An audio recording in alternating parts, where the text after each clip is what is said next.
Assalamualaikum warahmatullahi wabarakatuh. Salam sejahtera untuk kita semua. Salam Om Swastiastu Namo Buddhaya. Salam kebajikan. Yang terhormat kepada Bapak Suwanto, SPD MA selaku dosen pendidikan hukum Indonesia. Perkenalkan Bapak, nama saya Muhammad Taufik Iskandar Wijaya, mahasiswa disabilitas tunanetra, program studi pendidikan Pancasila dan Kewarganegaraan dari kelas FKIP PPKN 02 PPKK 001. Pada kesempatan kali ini saya akan menjelaskan tentang 8 golongan hukum. Hukum itu pada hakikatnya merupakan pagar pembatas agar kehidupan manusia aman dan damai.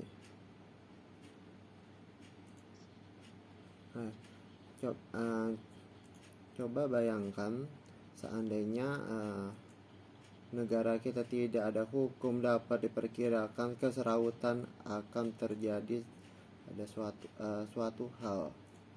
Mulai dari kehidupan pribadi sampai kehidupan berbangsa dan bernegara. Sebagai contoh, apabila tidak ada peraturan lalu lintas, maka kita tidak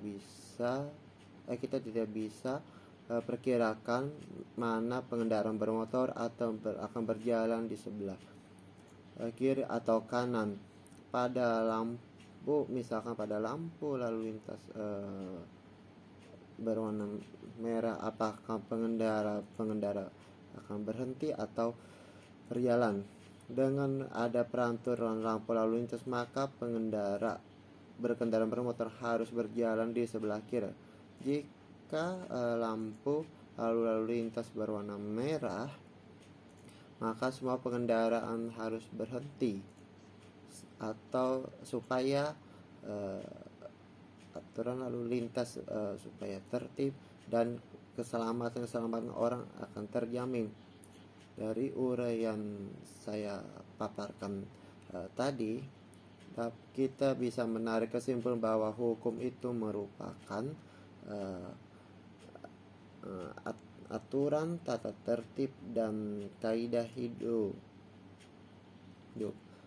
Kan tetapi sampai saat ini belum ada kesepakatan yang pasti tentang perumusan arti hukum. Untuk merumuskan pengertian hukum tidaklah mudah, karena hukum itu merupakan aspek dan bentuk dalam pengertian dan mencakupi keseluruhan dan bentuk hukum. Selain itu, setiap orang atau ahli akan memberikan arti berlainan sesuai dengan sudut pandang masing-masing. Akan menonjol segi-segi tertentu. Hal ini sesuai dengan pendapat misal Van Onderen. Menurut beliau, definisi hukum adalah sangat sulit dibuat karena tidak mungkin tidak sesuai dengan kenyataan. Akan tetapi meskipun hukum itu sulit untuk dirumuskan, definisi yang baku dalam definisi hukum dalam hukum dapat beberapa unsur hukum sebagai berikut. Yang pertama, pengaturan atau mengetahui tingkah laku manusia dalam pergaulan masyarakat. Yang kedua, peraturan itu dibuat dan diterapkan oleh badan resmi yang berwajib. Yang ketiga, peraturan itu bersifat memaksa. Sanksi terhadap pelanggar peraturan tersebut adalah tegas. Berikut adapun karakteristik dalam hukum adalah adanya perintah dan larangan. Perintah atau larangan tersebut harus dipatuhi oleh semua kalangan masyarakat. Hukum itu berlaku di kalangan masyarakat dan ditaati oleh masyarakat karena hukum memiliki sifat memaksa dan mengatur. Hukum bersifat memaksa dan mengatur seseorang untuk mentaati tata tertib yang berlaku ya di dalam masyarakat dan terhadap orang yang tidak mentaati peraturannya, maka diberikan sanksi yang tegas. Dengan demikian dalam ketentuan satu tentang hukum mempunyai tugas sebagai satu, menjamin kepastian hukum setiap orang dalam masyarakat. Dua, menjamin ketertiban, ketentraman, kedamaian, keadilan, kemakmuran, kebahagiaan, dan kebenaran.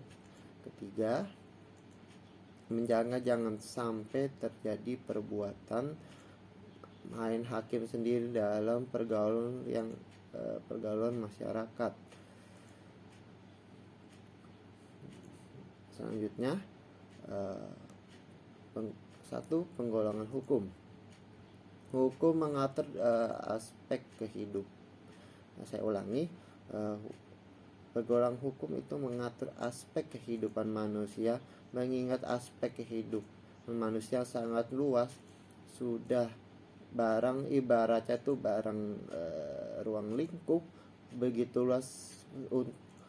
Karena itu perlu pergolongan atau perklarifikasian berdasarkan keperpustakaan ilmu hukum. Hukum dapat digolongkan sebagai berikut. Yang pertama, berdasarkan sumbernya, hukum undang-undang.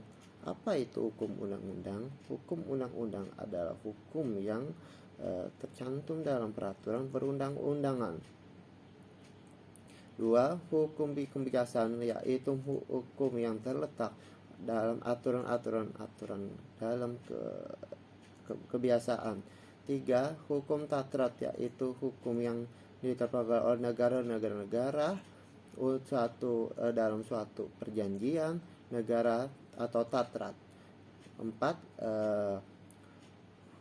hukum jurisprudensi, yaitu hukum yang terbentuk karena keputusan hakim. Berdasarkan tempat dan berlakunya. Satu, hukum nasional, yaitu hukum yang berlaku di wilayah suatu negara tertentu. Dua, hukum internasional, yaitu hukum yang terhubung dengan hukum negara dalam dunia internasional. Hukum internasional berlaku secara universal, baik secara keseluruhan maupun terhadap negara-negara yang mengikatkan dirinya pada suatu perjanjian internasional atau tatrat. Selanjutnya, hukum asing. Hukum asing adalah hukum yang berlaku dalam wilayah negara lain. 4, hukum gereja, yaitu hukum adalah hukum saya ulangi. Yang keempat adalah hukum gereja, yaitu kumpulan-kumpulan nama yang ditetapkan oleh gereja untuk para anggotanya. Selanjutnya,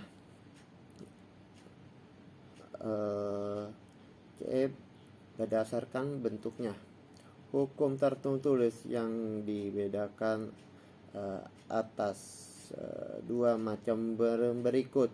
A, hukum tertulis yang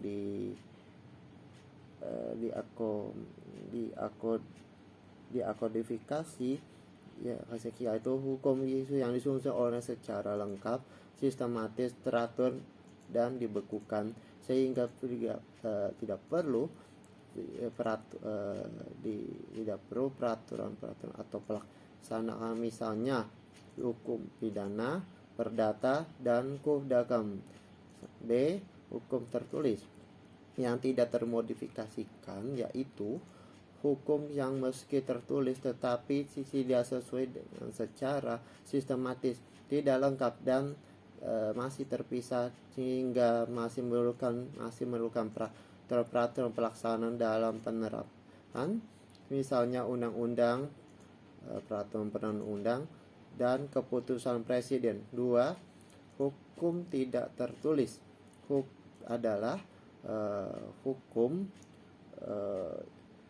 yang hidup dan diyakini oleh warga masyarakat, serta dipatuhi dan tidak dibentuk menurut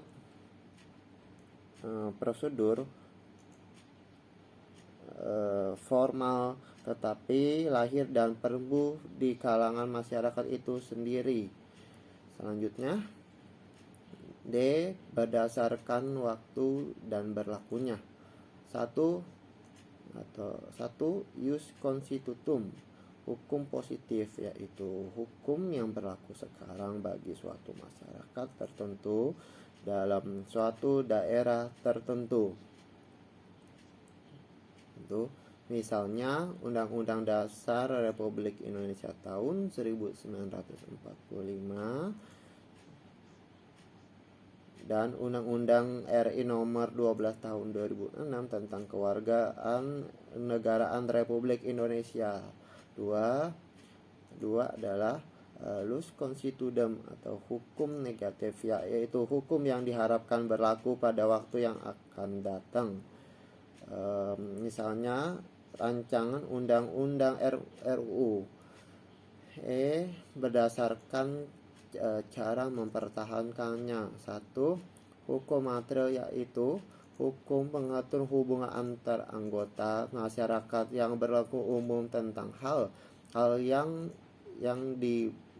dibolehkan dan dilakukan, misalnya hukum pidana, hukum perdata, hukum dagang, dan sebagainya. 2. Hukum formal, yaitu hukum yang mengatur bagaimana cara menjalankan dan melaksanakan hukum material, misalnya hukum acara pidana, KUHP, hukum perdata, dan sebagainya. Selanjutnya, berdasarkan sifatnya. 1.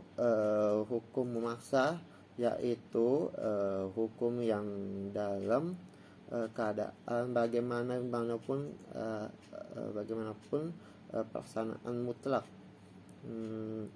Misalnya melakukan pembunuhan, maka sanksinya secara paksa wajib dilaksanakan. 2.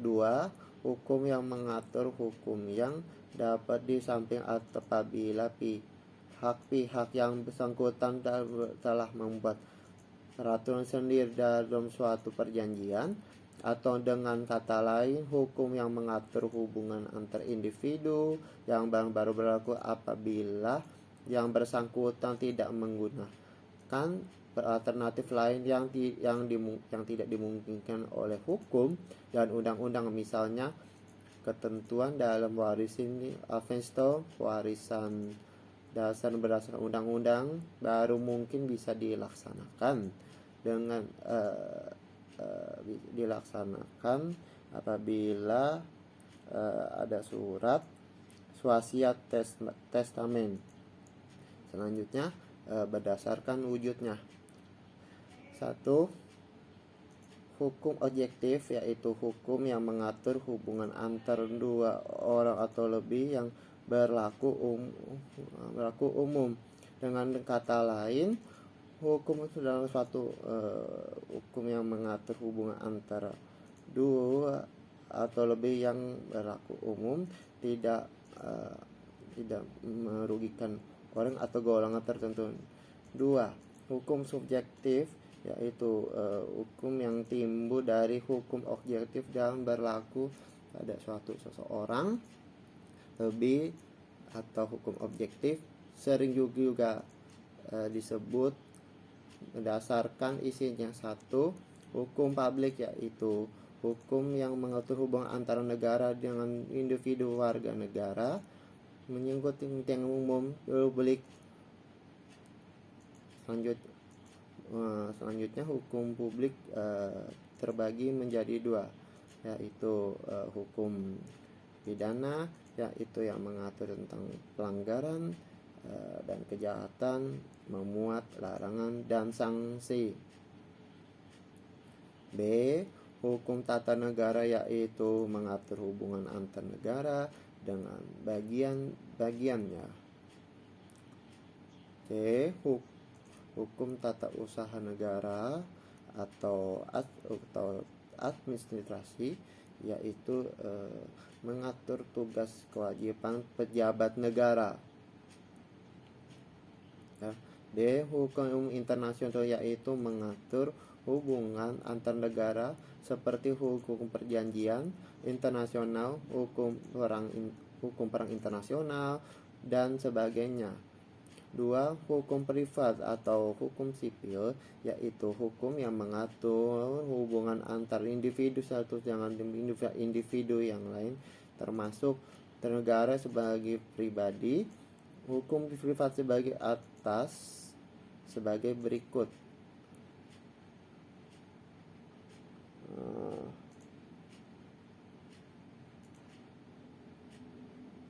Selanjutnya hukum perdata, yaitu hukum yang mengatur hubungan antar individu secara umum.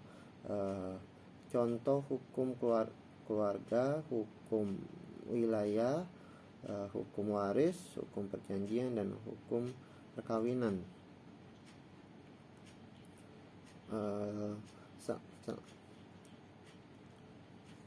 Selanjutnya B itu hukum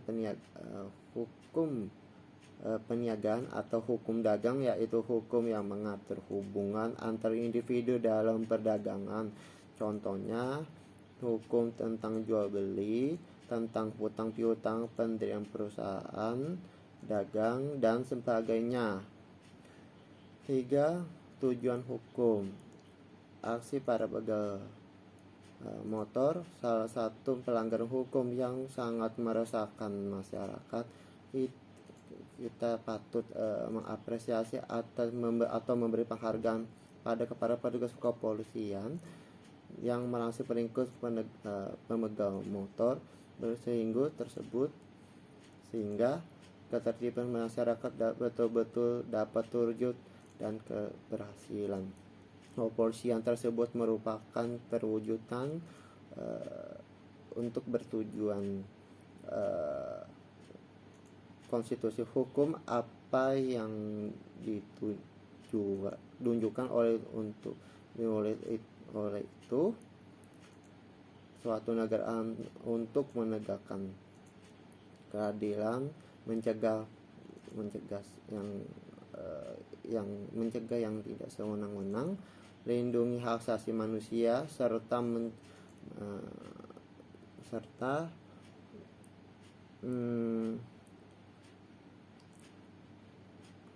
saya ulangi, tujuannya untuk ditetapkan hukum bagi suatu negara adalah untuk menegakkan kebenaran dan keadilan, mencegah tindakan yang sewenang-wenang, melindungi hak asasi manusia, serta menciptakan sasaran yang tertib, tentram, aman, dan damai. 4. Tata hukum Indonesia. Mungkin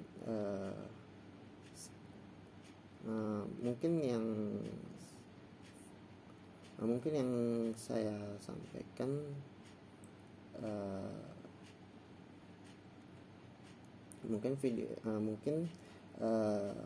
presentasi yang saya sampaikan ini, apabila ada